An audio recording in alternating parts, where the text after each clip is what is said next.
Chers amis, bonjour. Je vous souhaite la bienvenue pour ce deuxième cours de théologie intitulé « Un moment de théologie avec Père Éric ».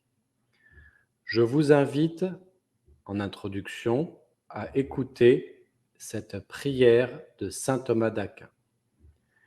In nomine Patris et Filii et Spiritus Sancti. Amen. Marie, mère de belle dilection et de respect, mère de sagesse et de sainte espérance, par la bienveillante intercession de qui tant d'hommes d'intelligence médiocre ont fait d'admirables progrès dans la société et dans la piété, je vous élis gardienne et patronne de mes études, et par votre cœur maternel et miséricordieux, et surtout par celui qui, sagesse éternelle, s'est fait par vous sagesse incarnée, vous illustrant au-dessus de tous les saints, je vous supplie humblement de m'obtenir la grâce du Saint-Esprit, si bien que je puisse désormais comprendre clairement, retenir dans ma mémoire, traduire par mes paroles et l'exemple de ma vie tout ce qui doit servir à votre honneur et à celui de votre Fils, et m'obtenir à moi et aux autres la béatitude éternelle. In nomine Patris et Filii et Spiritus Sancti. Amen. Pour ce deuxième cours, je vous invite donc à étudier la genèse des évangiles à travers ce deuxième volume de la synopse des évangiles de Benoît et Boimard. Le voici la tranche, et voici le 4e de couverture. Je vous le montre accompagné du premier volume pour que vous voyez son épaisseur. Voici donc.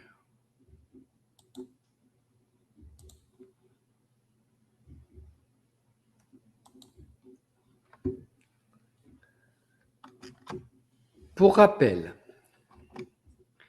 la théorie des deux sources propose deux origines de Matthieu et Luc, qui sont Marc et la source Q pour leur passage commun, absent de Marc.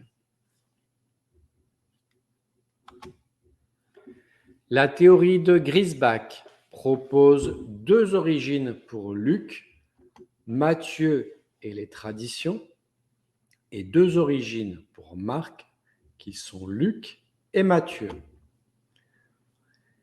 Les auteurs émettent l'objection suivante. Aucune de ces deux théories n'explique toutes les différences et toutes les similitudes entre les évangiles. Benoît et Boimard ont donc proposé une nouvelle modélisation qui prenne en compte toutes les données récoltées.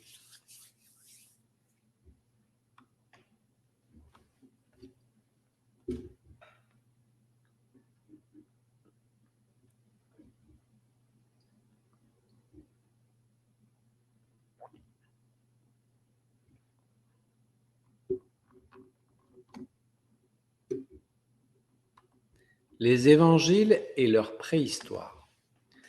Les sections communes à Matthieu, Marc, Luc et Jean. La tradition marcienne.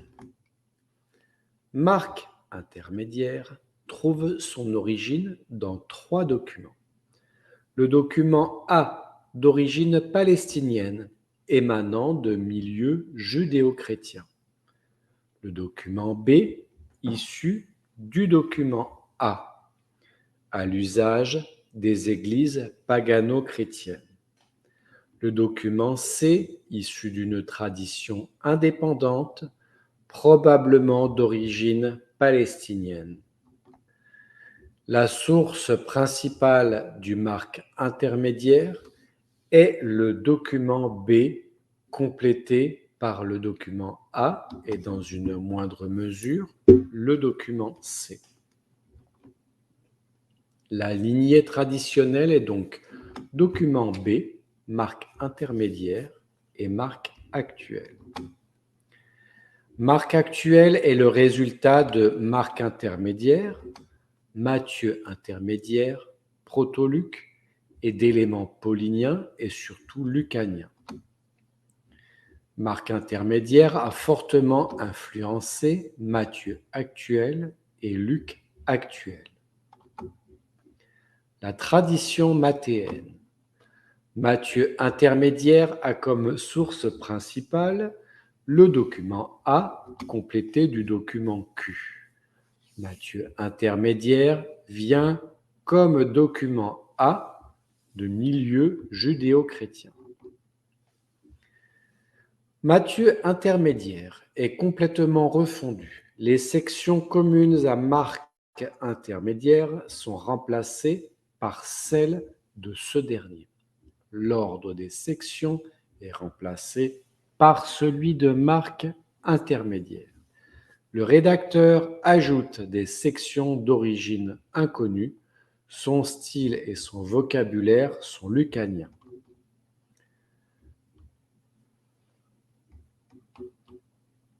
La tradition lucanienne. Le proto-Luc est issu des documents B, C, Q et de Matthieu intermédiaire. Le proto-Luc est révisé profondément en fonction de marques intermédiaires.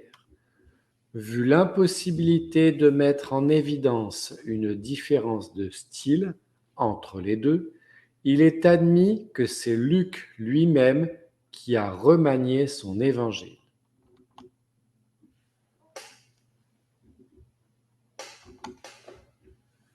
L'évangile de Jean. La source principale de Jean est Proto-Luc, mais aussi les documents B et C.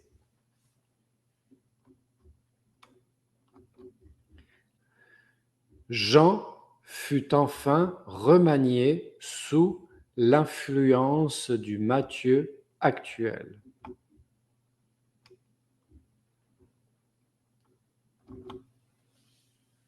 Les sections propres à Matthieu-Luc. En accord avec la théorie des deux sources, le document Q est à l'origine de la plupart des sections propres à Matthieu et Luc. Cependant, aucune preuve n'indique que ce document est unique et quelques sections ne remontent pas au document Q, mais au Matthieu intermédiaire ou au document A, donc Marc les a omises. De même, certaines sections propres à Matthieu ou Luc peuvent remonter au document Q, l'autre évangéliste les ayant omises.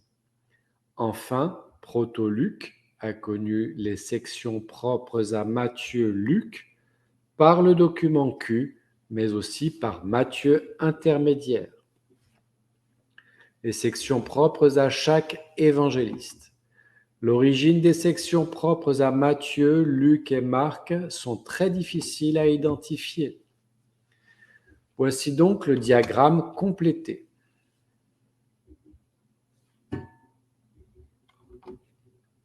Caractéristiques des évangiles. Le Matthieu intermédiaire. Il fut écrit pour des lecteurs chrétiens issus du paganisme en rappelant et précisant l'Ancien Testament, en supprimant des références d'usage juif superflues et en adaptant les traductions à la culture grecque. Ces références à l'Ancien Testament viennent toutes de la Septante, sauf pour le livre de Daniel.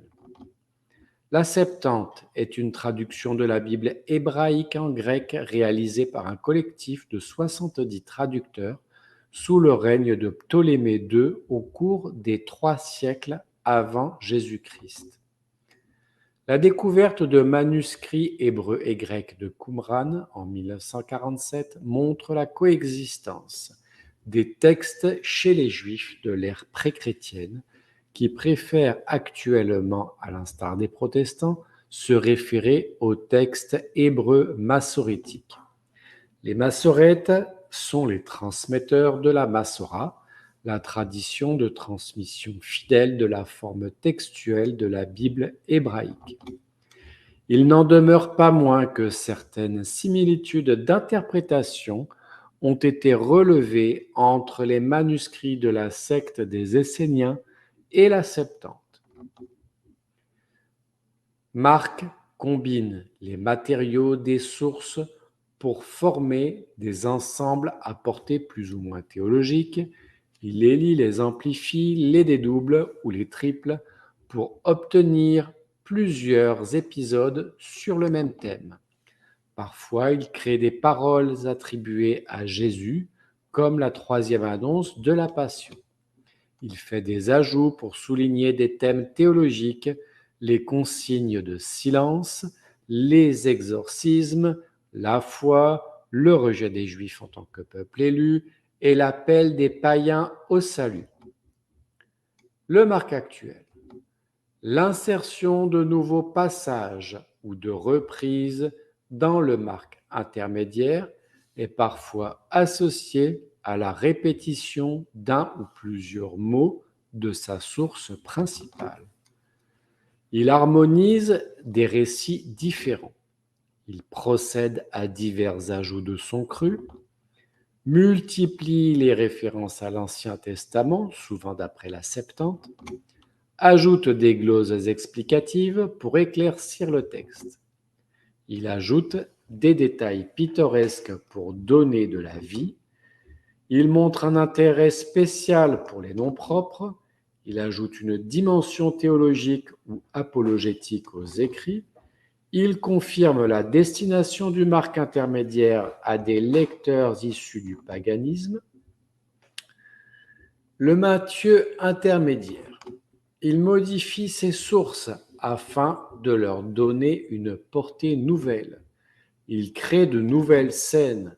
Il ajoute des citations de l'Ancien Testament, Septante essentiellement.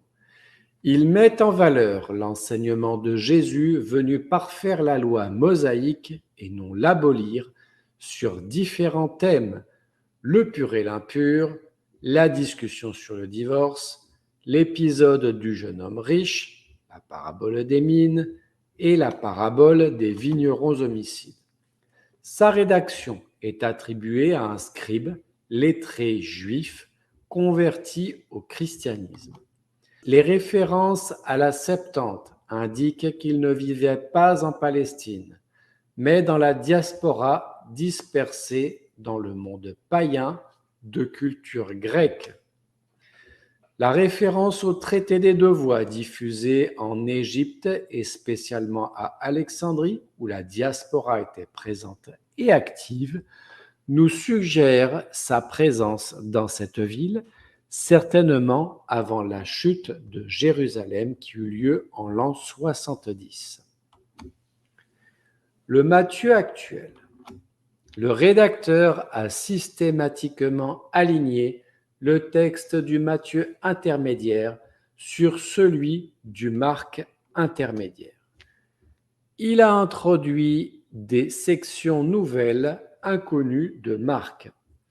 Certaines sont reprises d'une ou plusieurs sources particulières, certaines sont des créations mathéennes, des gloses explicatives, des citations de l'Ancien Testament. Il a utilisé certains procédés caractéristiques, le regroupement des récits ou des logia de ces sources, l'utilisation récurrente du chiffre 5, important pour les Juifs, l'harmonisation des textes entre eux, quelques sutures rédactionnelles pour lier les récits, et la dislocation de certains récits. Le rédacteur a développé spécialement quelques thèmes théologiques, comme le lien entre les divers événements de la vie de Jésus et les prophéties de l'Ancien Testament, l'apocalyptique et la fin du monde, les valeurs morales de la vie humaine, le rejet d'Israël et l'appel des païens au salut. Il a enfin remanié certains passages en fonction de la pensée ou des coutumes des Esséniens de Qumran. S'il n'est pas possible d'identifier les rédacteurs mathéens et marciens, il faut noter qu'ils appartiennent à la même école lucanienne. Le proto-Luc. À maintes reprises, le proto-Luc remanie profondément les textes de ses sources. Il change le vocabulaire, ajoute des détails et ressemble aux actes des apôtres. Il complète ses sources en ajoutant de nouveaux épisodes. Il déplace parfois certains épisodes de ses sources. Le Luc actuel. Le rédacteur a complété et remanié le proto-Luc en fonction de marques intermédiaires. Il a tronqué certains récits ou en a omis. Il semble être le même que celui du proto-Luc, car aucune opposition théologique ou différence notable de style n'indique clairement le contraire. Il semble que le proto-Luc et les Actes des Apôtres ne formaient à l'origine qu'un seul ouvrage de Luc et qu'il ait été scindé en deux pour diminuer leur volume et distinguer les missions de Jésus et des apôtres. Seul persiste le doublet de la mission universelle des apôtres et de l'ascension de notre Seigneur Jésus-Christ dans les deux. S'il est impossible de déterminer si les rédacteurs de Marc actuel, Matthieu actuel et Luc actuel sont les mêmes, ils appartiennent nécessairement à la même école lucanienne. Enfin, voici quelques tendances apologétiques et théologiques de Luc. Il manifeste une nette tendance antipharisaïque, ce qui est logique pour un auteur d'origine grecque qui s'adresse à des lecteurs issus du paganisme et de formation grecque. Il défend la virginité dans un monde moralement corrompu. Il met en relief le rôle essentiel de l'Esprit qui pousse Jésus dans l'accomplissement de sa mission messianique. Il souligne la nécessité vitale pour le disciple de Jésus de rester à l'écoute de la parole de Dieu. Il nous apporte des paraboles sur le problème des richesses. Le document A, il est d'origine palestinienne et fut écrit pour des milieux judéo-chrétiens. Il avait pour but de rendre la loi mosaïque plus humaine sans vouloir l'abolir. Il est logiquement composé d'expressions linguistiques sémitisantes. Cette origine est confirmée par différents ouvrages palestiniens. Testament des 12 patriarches, Apocalypse de Baruch, l'Évangile des Hébreux. Ces récits sont simples et concrets. Parfois, il réinterprète des récits plus anciens en ajoutant des détails. Certains récits ont été composés en tenant compte de précédents présents dans l'Ancien Testament. Il ne cite pas l'Ancien Testament, mais y fait régulièrement allusion. Le document B est essentiellement une réinterprétation du document A par les milieux pagano-chrétiens. Il cite l'Ancien Testament d'après la Septante. Il existait déjà lorsque Paul écrivait son épître aux Romains vers 57-58, ce qui nous permet de dater le document A aux environs de l'an 50.